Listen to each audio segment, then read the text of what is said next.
The Vatican is one of the smallest countries in the world, but it's set to take a big role at the U.N Climate Change Conference this month in Copenhagen. Benedict XVI has called for actions that are respectful of creation and that will promote a joint development based on human dignity and for the common good.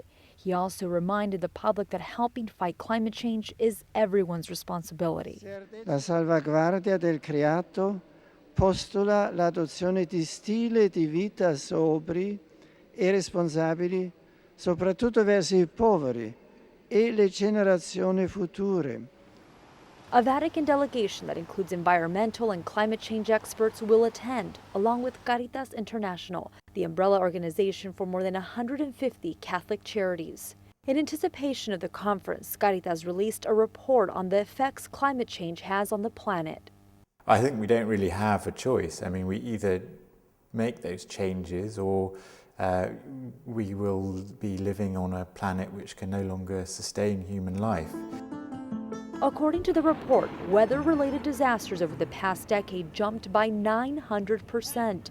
Floods to hurricanes and droughts. Caritas says extreme weather has displaced people from their homes and it's drastically hurting food production. For example, according to the report, the drought in East Africa has more than 20 million people going hungry.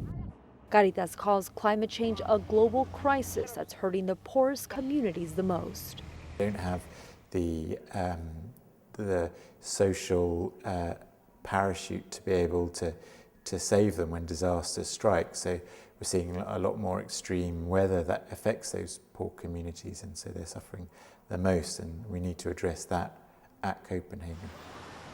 So Caritas is calling on developed countries to commit at least $195 billion to help developing countries cope with global warming.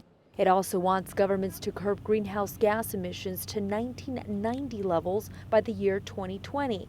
And in order to make sure they follow through, the organization is pushing for a legal binding agreement. Some believe the summit will produce little results. Still, Caritas hopes for the very least world leaders will get on the same page about the planet's future.